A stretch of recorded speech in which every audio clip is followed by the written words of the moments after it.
أعوذ بالله من الشيطان الرجيم. واذكروا الله في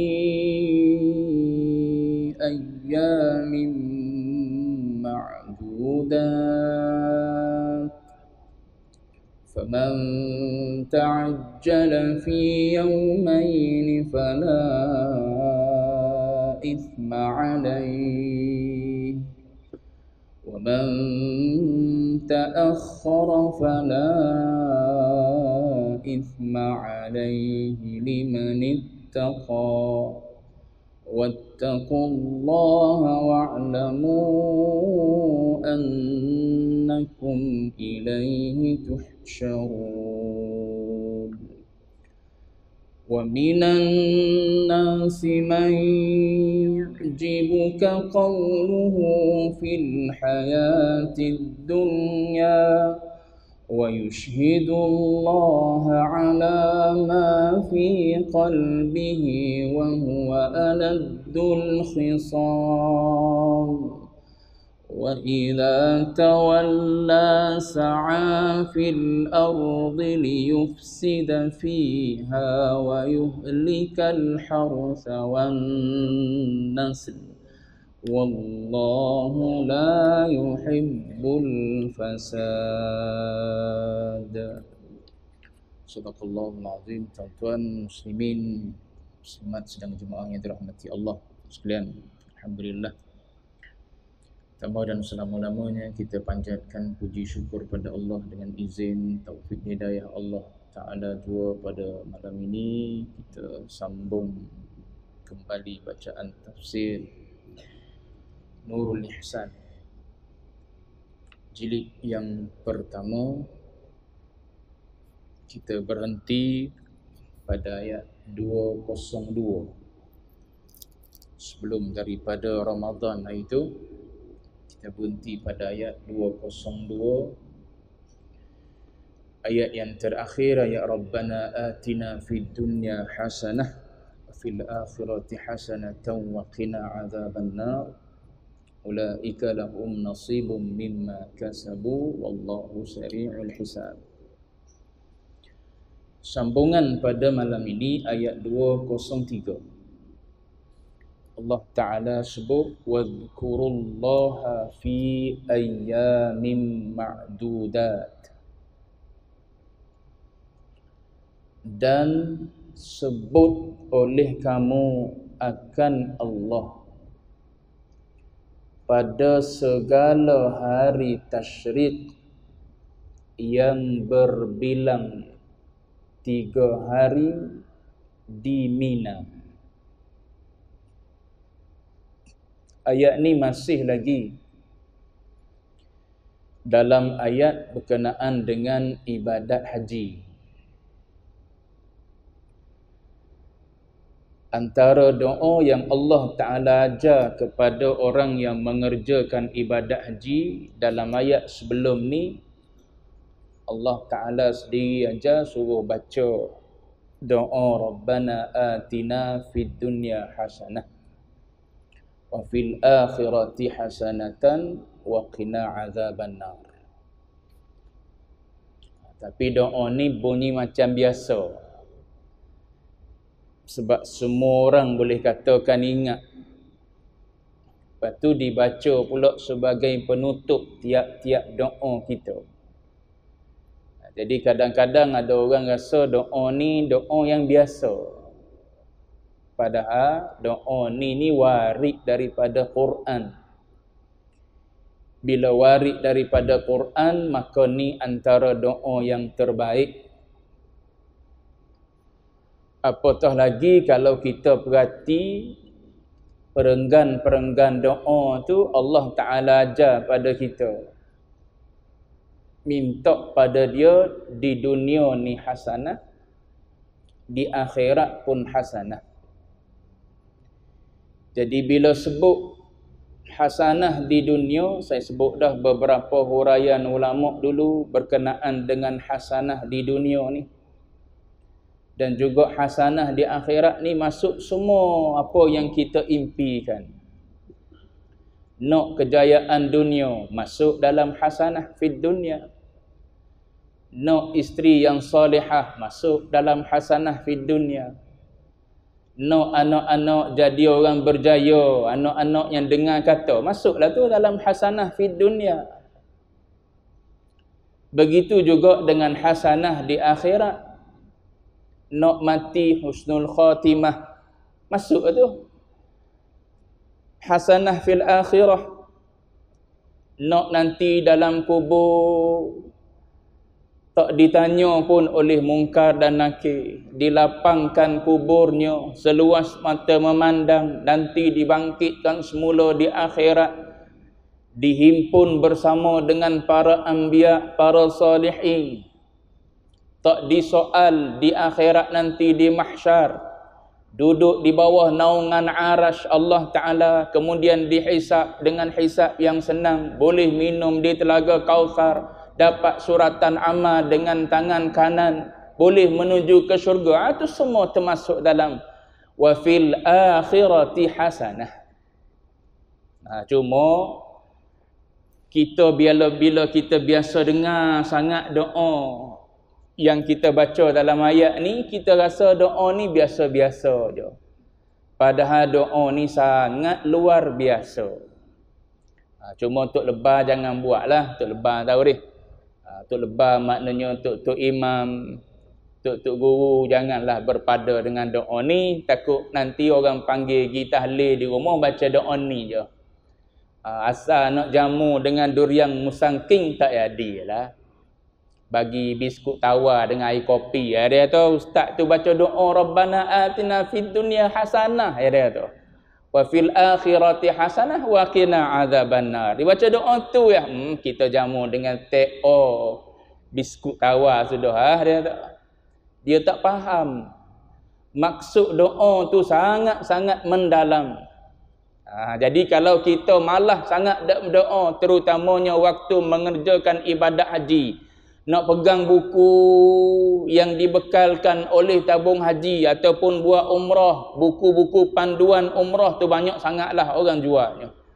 Malah sangat kita nak pegang buku tu, doa ni baca. Hasanah di dunia rangkum semua sekali. Hasanah di akhirat rangkum semua sekali. Tambah satu lagi di akhirat, minta jauh daripada azab neraka. Bila jauh daripada azab neraka, pergi ke mana lagi? Akhirat ada dua pilihan je, immal jannah wa imman nar. Sama ada ke syurga ataupun neraka. Dah kalau kita minta jauh daripada neraka, maknanya ke syurga lah tu. Dan syurga adalah impian setiap manusia, hatta yang tak beriman pun nak pergi ke syurga. Jadi doa ni pendek tapi jami' mani' dia panggil. Rangkum semua sekali kebaikan dunia dan akhirat. Baik. Sebab tu kita diajar oleh tok-tok guru kita supaya tutup setiap doa yang kita baca dengan doa ni lah. Rabbana atina fid dunya hasanah. Sebab kadang-kadang kita ni maklumlah orang awam macam kita ni, galik ataupun asyik duk minta dengan Allah Ta'ala ni duniawi saja ya kita. Nak jadi kaya, nak dapat tu, nak dapat ni, semua sekali dalam doa-doa kita tu dunia, benda yang dekat dengan mata kita, benda yang kita rasa boleh dapat hari ni, kalau tak hari ni, minggu depan, bulan depan, tahun depan, maknanya sepanjang kita hidup atas dunia ni nak benda tu. Kadang-kadang kita terlupa untuk minta habuan yang lebih penting bagi kita untuk hidup kekal nanti, iaitu akhirat. Jadi Tok Guru ajar pada kita, tutuplah dengan doa ni. Rabbana atina fid dunya hasanah wa fil akhirati hasanah wa qina adzabannar. Habis-habis tak pandai, habis-habis nak cepat. Kaluk-kaluk semayang. Sebab apa? Nak masuk office pula, terkejar-kejar. Jangan lupa baca doa ni. Lepas daripada bagi salam, istighfar 3 kali sebagaimana warid dalam hadis Nabi. Lepas tu bacalah doa sikit, Rabbana atina fid dunya hasanah. Buka sikit dengan puji Allah, selawat pada Nabi, tutup dengan Rabbana atina, selawat pada Nabi. Bangun gila. Macam mana dah musibah asyik menghadap aku dalam keadaan nak cepat je. Bila mari menghadap manusia tak ada nak cepat pun. Tu perangai kita orang awam. Tapi tak apalah, jangan tinggal doa ni. Sebab apa? Dia jami' manik. Baik. Kemudian masih dalam mengerjakan ibadat haji ni, antara yang Allah Ta'ala ajar lagi pada kita ialah wadhkurullaha fi ayyamin ma'dudat. Dan sebut oleh kamu akan Allah. Sebut maknanya dengan takbir. Sebut dengan takbir. Sebut oleh kamu akan Allah pada segala hari tasyrik. Hari tasyrik, hari yang kita panggil dengan hari tasyrik. Kalau ikut mazhab kita, mazhab Syafi'i, ayyamut tasyrik ni, hari tasyrik ni adalah selepas daripada hari raya. Tak lama lagi nak raya pula kita ni. Hari raya Aidil Adha lebih besar daripada hari raya Aidil Fitri. Cuma jadi dalam masyarakat kita orang Melayu ni, Aidil Fitri lebih besar daripada Aidil Adha. Kalau kita tengok hari-hari dalam bulan Zulhijjah ni, dia mula daripada hari 9 lagi. Hari yang ke-9 Zulhijjah tu kita panggil hari apa? Kan jawab hari buat tupak kan? Hari apa? Hari yang ke-9 Zulhijjah, Yaumu Arafah. Kalau hari yang ke-8, Yaumut Tarwiyah. Ada nama tu. Cuma nak sebutnya ialah dia mula daripada hari yang ke-9 lagi. Tu nak sebut besarnya Raya Aidil Adha. Hari yang ke-9, hari orang yang mengerjakan ibadat haji wukuf di Arafah. Hari yang ke-10 itu hari raya, kita panggil Yaumun Nahar. Hari itu hari berlakunya sembelihan. Nahar tu sembelihan lah. Sembelihan jenis haiwan yang berleher panjang. So dipanggil nahar. Kemudian hari tasyrik ni bagi mazhab kita Syafi'i mula daripada selepas hari raya, hari yang ke-10 Zulhijjah tu. Mula daripada hari yang ke-11, 12 dan 13. Tu 3 hari. 3 hari itu dia panggil hari tasyrik. Tasyrik ni asal maknanya adalah hari jemur daging. Tu tasyrik. Asal makna dia. Sebab apa? Sebab hari yang ke-10 tu kan hari raya korban.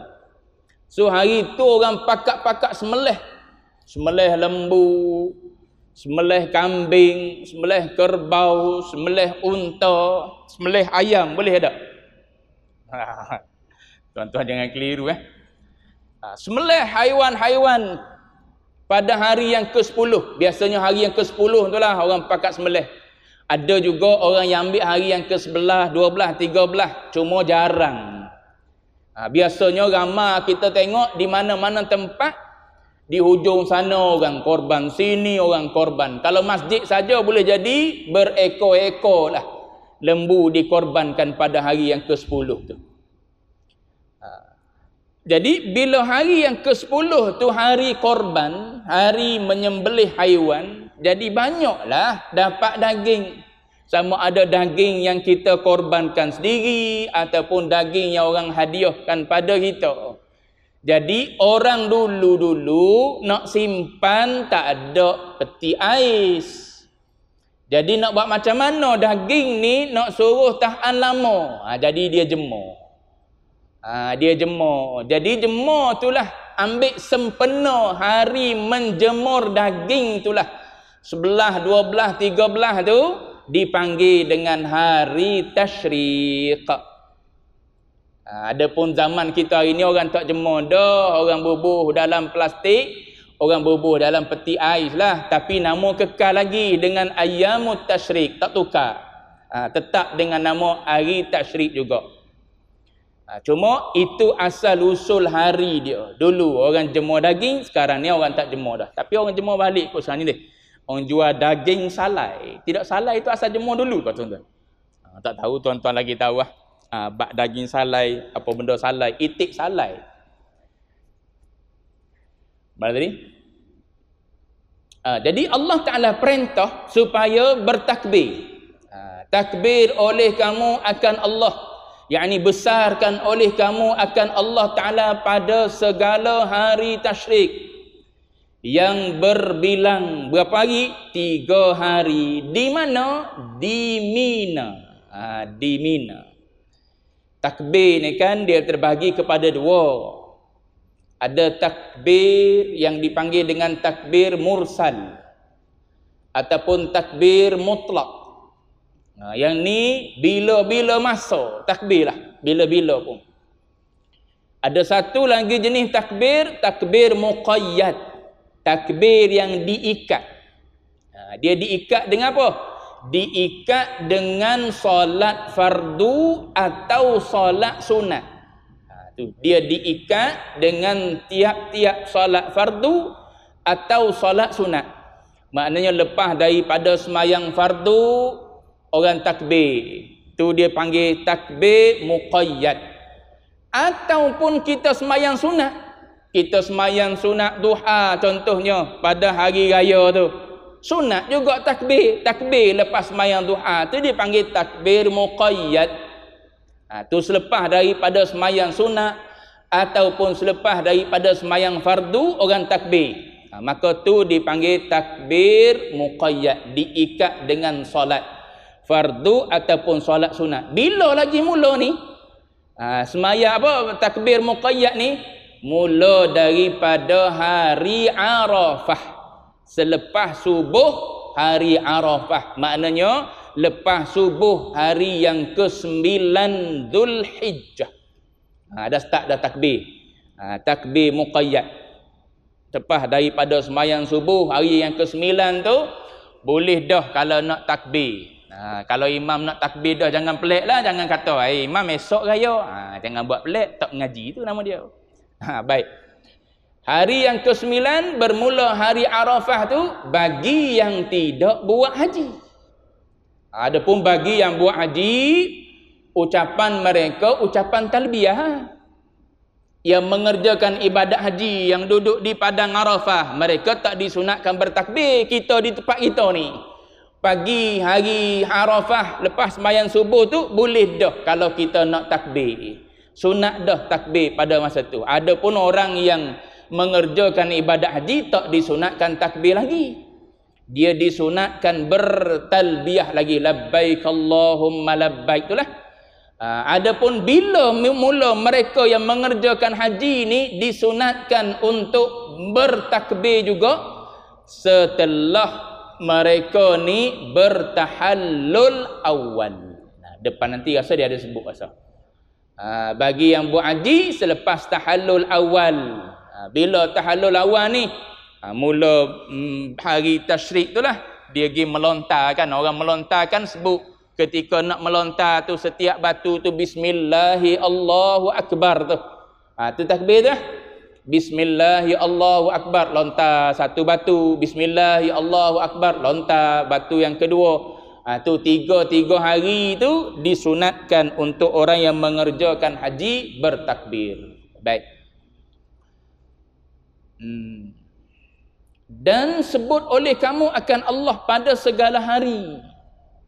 Hari tasyrik yang berbilang 3 hari di mana? Di Mina. Di Mina tu ketika melontar jumrah tu. Faman ta'ajjala fi yawmaini fala ithma alayhi wa man ta'akhkhara fala ithma alayhi wa man faman ta'ajjala fi yawmaini fala ithma alayhi. Maka barang siapa menyegera, menyegera sini maknanya nak cepat. Kalau bahasa Kelantan maknanya lorak. Lorak. Maka barang siapa menyegera, yakni nak cepat. Nak cepat tu, nak cepat meninggalkan tanah Mina. Maknanya dia nak meninggalkan tanah Mina dalam kadar yang segera. Maka barang siapa menyegera, yakni nak cepat dengan tinggal tanah Mina, macam mana cara dia? Dia kena buat nafar awal. Cerita nafar awal ni kena buka kitab fiqh lah pula. Bab haji barulah kita boleh tengok secara teliti macam mana yang dimaksudkan dengan nafar awal, nafar thani. Tu dalam kitab fiqh cerita. Ni kita nak tengok tafsiran ayat je. Maka barang siapa menyegera dengan tinggal tanah Mina, tinggal tanah Mina maknanya dengan buat nafar awal pada 2 hari. Pada 2 hari itu maknanya pada hari kedua dari hari tasyrik. Itu maksud dia. Pada 2 hari itu maknanya pada hari kedua dari hari tasyrik. Lepas tu ada syarat dia. Ada syarat dia. Mestilah orang yang nak meninggalkan tanah Mina dengan kadar segera ni, maknanya dia nak keluar pada hari yang kedua hari tasyrik. Hari yang ke-11, hari yang ke-12. Maknanya hari yang ke-12 tu dia nak keluar dah daripada tanah Mina. Adapun yang ramai orang buat biasanya 3 hari itulah duduk di Mina. Tapi ada juga orang yang nak keluar pada hari yang ke-12. Tu kadang-kadang bersesak-sesak sangat tu. Ada yang kadang-kadang terpijak. Tu sebab nak keluar awal pada hari yang ke-12 dia nak keluar dah daripada tanah Mina tu. Boleh. Dia kena buat nafar awal. Cuma bila dia kata dia nak tinggalkan tanah Mina pada 2 hari, maknanya pada hari kedua dari hari tasyrik tu, syarat dia mesti dia kena keluar daripada tanah Mina tu sebelum ghurub matahari, sebelum terbenam matahari. Sebab tu dia nak cepat sangat tu. Tu yang apa, bila ramai-ramai pula, tu yang ada yang rebah, yang jatuh, yang terpijak, yang mati tu, tu yang tua pula yang pergi, yang uzur pula, tu benda-benda yang biasa duk berlaku. Sebab apa? Sebab masing-masing nak keluar pada hari yang kedua, nak cepat. Maka tiada dosa kata Allah Ta'ala. Tak salah maknanya. Fala ithma alaih. Boleh tak orang ni ataupun yang mengerjakan haji ni, tuan-tuan haji, puan-puan yang mengerjakan haji ni, nak keluar pada hari yang kedua, tak nak tunggu dah hari yang ke-13 tu, nak keluar pada hari 12 tu. Maka kata Allah, maka tiada dosa atasnya. Maknanya perbuatan dia keluar segera pada hari yang ke-12 tu tak apa, tak berdosa. Kemudian daripada melontar jamrahnya, maknanya keluar tu selepas daripada, kemudian tu maknanya selepas daripada melontar jamrah hari yang kedua. Hari yang kedua dia dah melontar dah 3 jamrah. Itu satu grup dia nak keluar awal. Satu grup lagi, satu kumpulan lagi orang yang mengerjakan haji ni, wa man ta'akhkhara fala ithma alaih, dan barang siapa takhir. Situ baca takhir pula.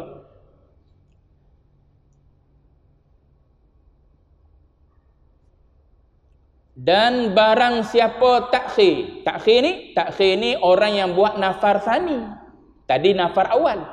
Yang ni nafar thani, orang yang keluar hari yang ke-13. Maknanya hari tasyrik berakhir, hari yang ke-13 kan.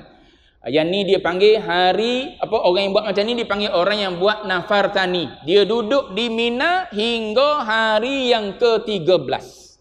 Yang tadi keluar hari yang ke-12, nafar awal. Yang ni nafar thani. Kalau buat nafar thani, maka kata Allah Ta'ala tiada dosa atasnya. Tak salah juga. Tak berdosa juga. Keluar hari yang ke-12 tak berdosa, tak salah. Keluar hari yang ke-13 pun tak salah. Ertinya, tengok dia nak hurai. Takhir lontar sampai hari 13. Maknanya dia melanjutkan hari melontar di jamrah tu sehingga hari yang ke-13. Maknanya hari terakhir hari tasyrik. Dan melontar jamrahnya pada hari-hari 13, 11, 12 dan 13 tu. diberi pilih pada yang demikian itu. Maknanya mana-mana orang haji, Allah Ta'ala bagi pilih. Sama ada nak buat nafar awal, boleh keluar hari yang ke-12 sebelum terbenam matahari, ataupun nak keluar hari yang ke-13, maknanya hujung sekali lah. Hari yang ke-13 hari tasyrik pun boleh juga, jangan bergaduh. Sebab dulu-dulu, asalnya dulu-dulu orang bergaduh. Bergaduh soal ni ibadat haji ni kan dia tak serupa dengan ibadat solat. Walaupun ibadat haji ni namanya ihram juga, sebagaimana solat ada takbiratul ihram. Bezanya ialah solat ni bila kita masuk dalam takbiratul ihram, dia tak ada dah cakap-cakap. Tapi ibadat haji ni walaupun kita berihram, dia masih boleh lagi bercakap-cakap. Tu beza dia.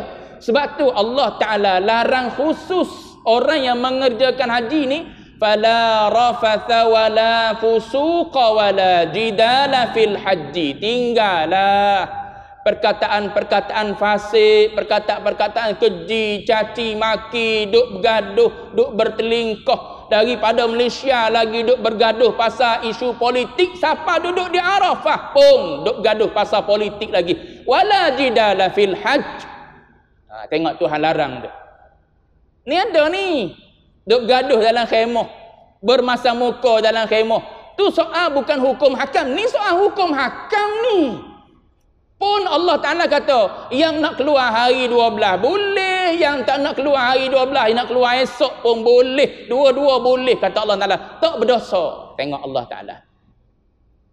Kalau ibadat solat, ya kita takbir, ya tak bercakap lah kita, walaupun tadi sebelah menyebelah bergaduh.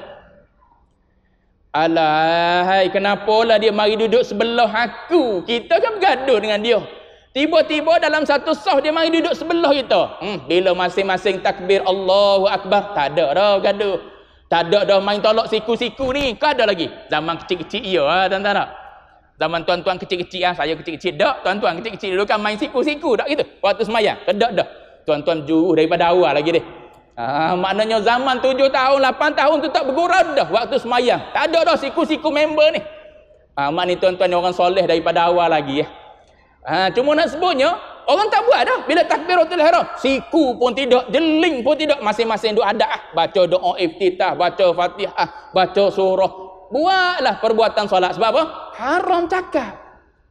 Cakap dalam solat, batal semayang. Bahasa Melayu lebih-lebih lagi. Bahasa Arab, walau satu huruf yang memberi makna, tak boleh.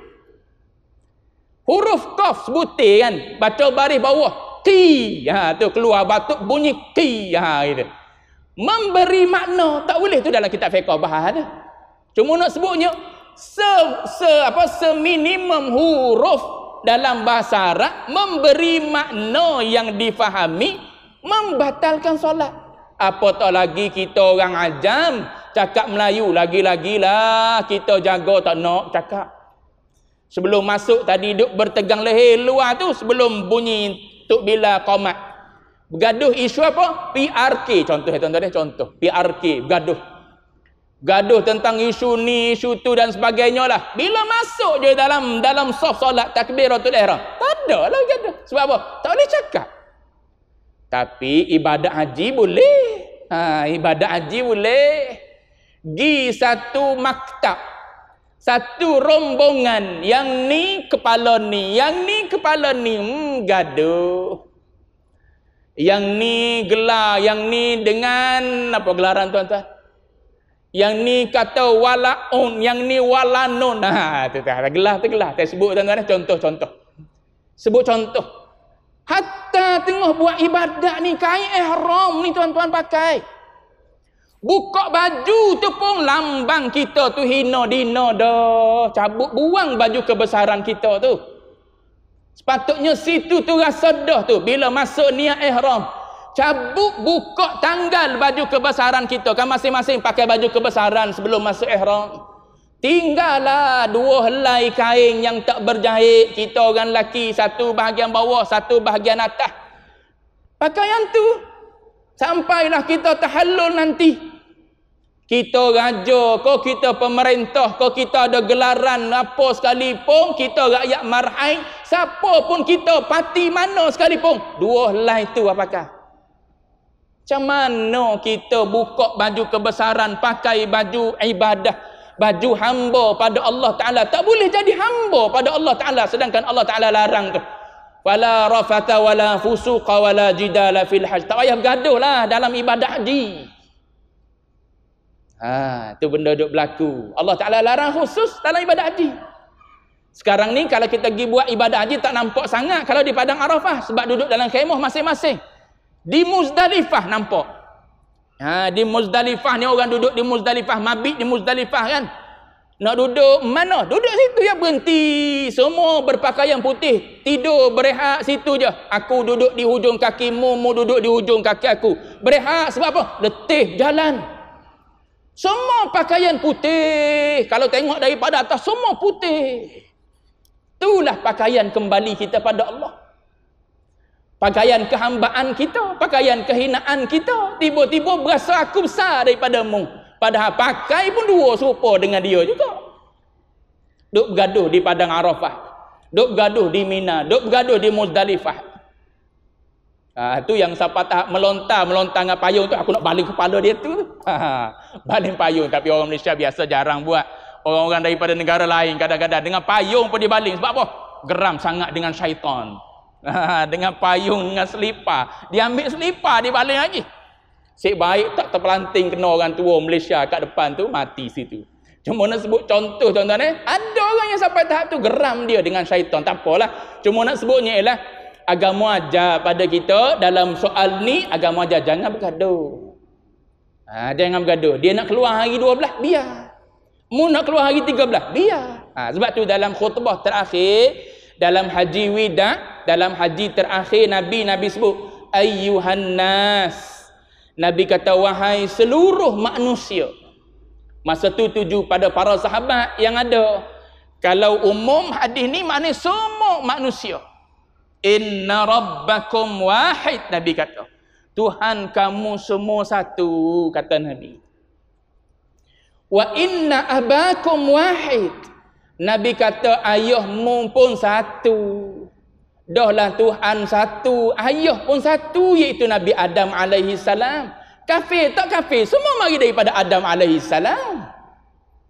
Apatah lagi kita sama-sama Muslim, kita sama-sama mukmin.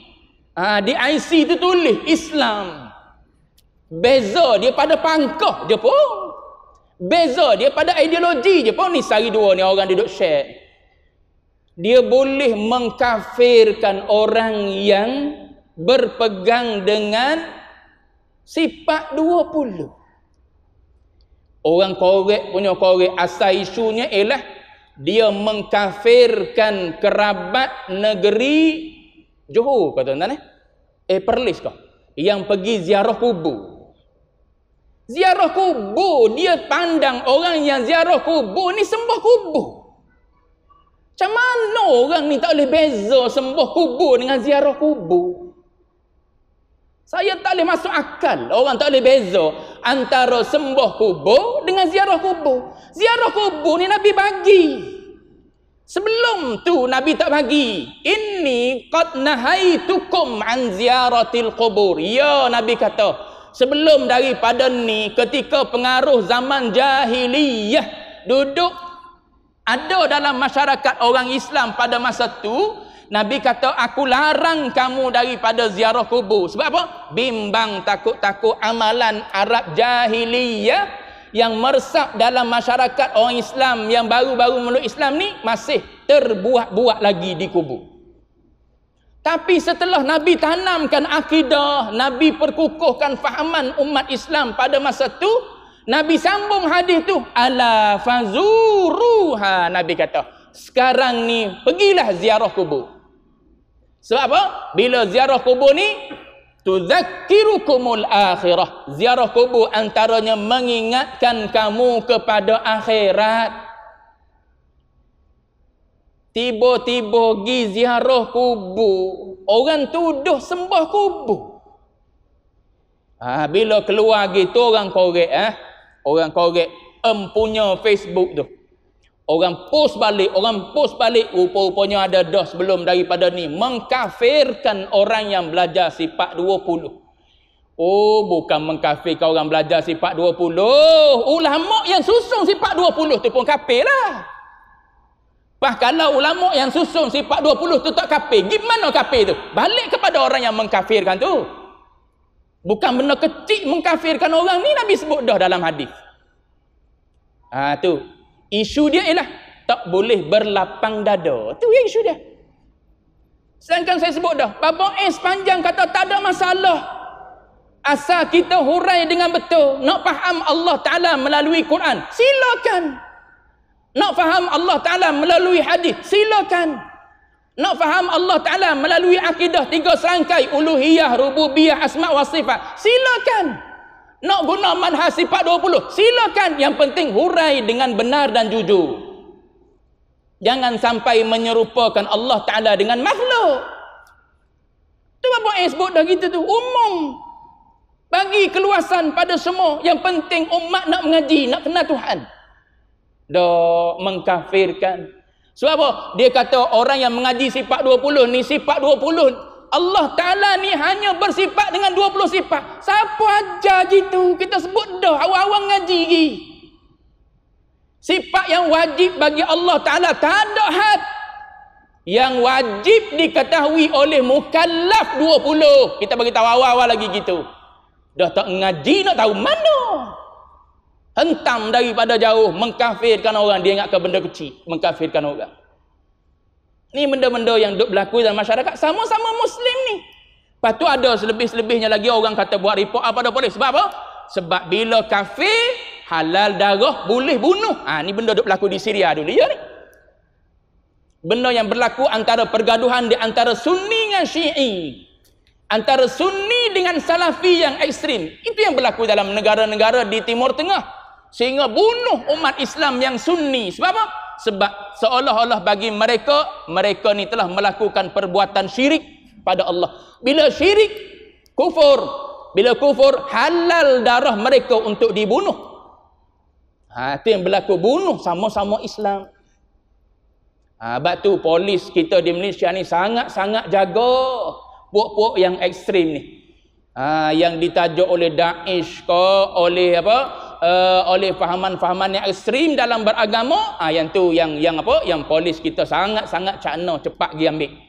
Sebab tu saya sebut dah dalam penemu duga tauliah, memang penemu duga tauliah tanya pada kita, ni kalau puak-puak ni nak hukum macam mana ni?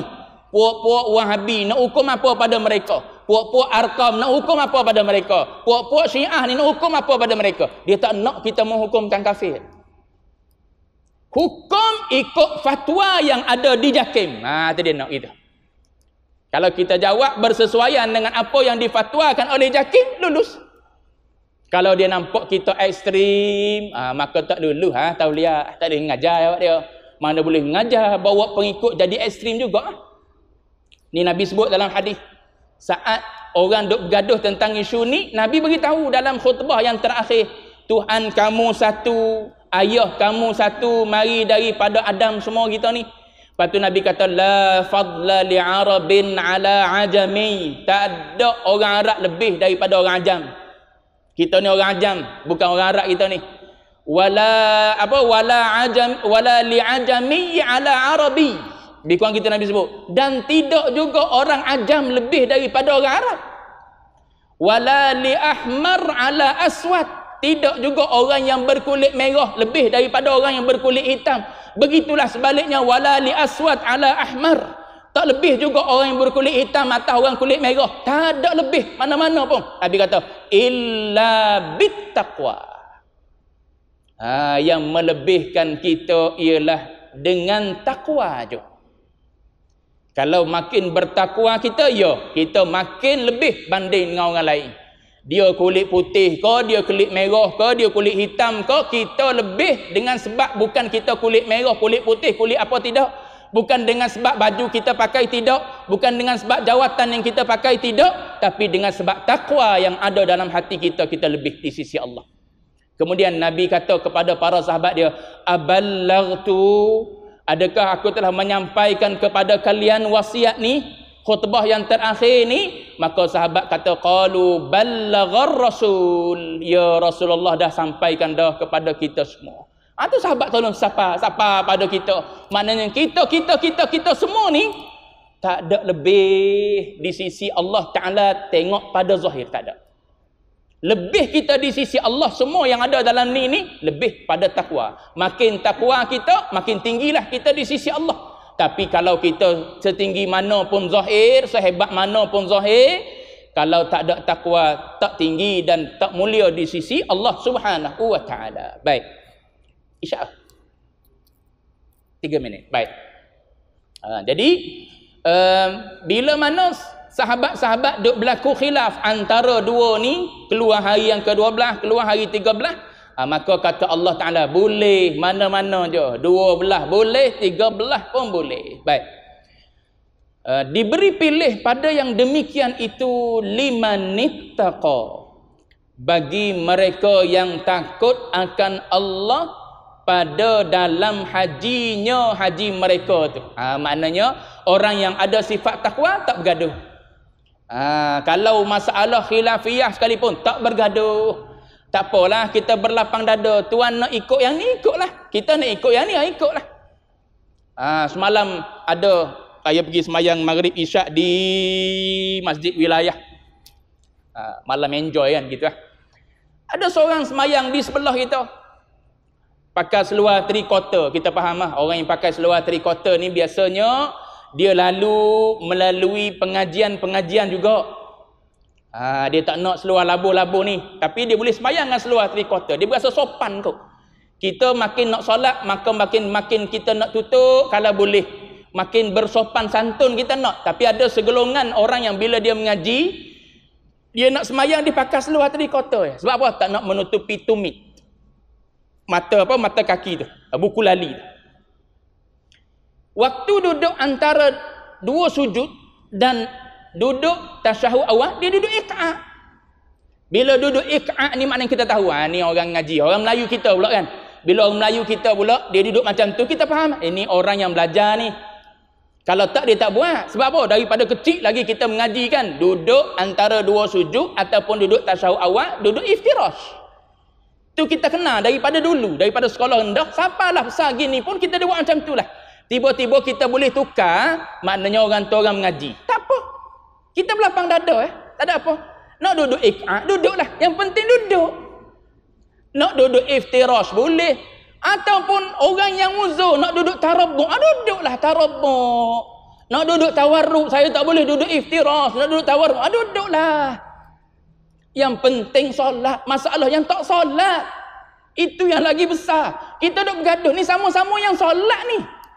Sebabnya beza cara dia letak tangan selepas takbiratul ihram, beza baca, tu je benda-benda yang jadi khilafiyah di kalangan ulama. Kita yang datang mutakhir ni bergaduh. Tak. Nabi kata kita mari daripada Tuhan yang satu, ayah yang satu, tak ada lebih. Yang melebihkan kita adalah takwa kita kepada Allah Ta'ala. Orang yang bergaduh, orang yang tak bertakwa pada Allah. Sebab Allah Ta'ala tak ajar bergaduh.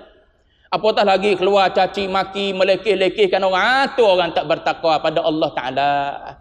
Apatah lagi jatuh pada hasad dengki, mengumpat mengata orang dan sebagainya, tu tidak bertakwa pada Allah Ta'ala. Walaupun dia dakwa aku ahlus sunnah wal jamaah, ahlus sunnah wal jamaah macam mana duk bergaduh macam tu. Jadi Allah Ta'ala kata limanittaqa wattaqullaha wa'lamu annakum ilaihi tuhsyarun. Dan takut oleh kamu akan Allah pada memelihara suruhnya dan tegahnya. Itu takut pada Allah Ta'ala tu dengan cara macam mana? Dengan cara pelihara, maknanya turut segala suruhan Allah dan tinggal segala tegahannya. Wa'lamu annakum ilaihi tuhsyarun. Dan ketahui oleh kamu itu bahawasanya kamu itu lagi dihasyar. Dihasyar tu bahasa Arab, bahasa Melayu dia diterjemah tu. Dihimpun sekalian kepadanya kepada Allah pada akhirat nanti, maka membalas ia Allah akan kamu dengan amalan kamu. Isyak. Tu Allah Taala tutup ayat yang ke-203. Sambung akan datang, wa minan nasi man yu'jibuka qawluhu fil hayatid dunya. Akan datang insya-Allah, wallahu a'lam wa ilmuhu atam.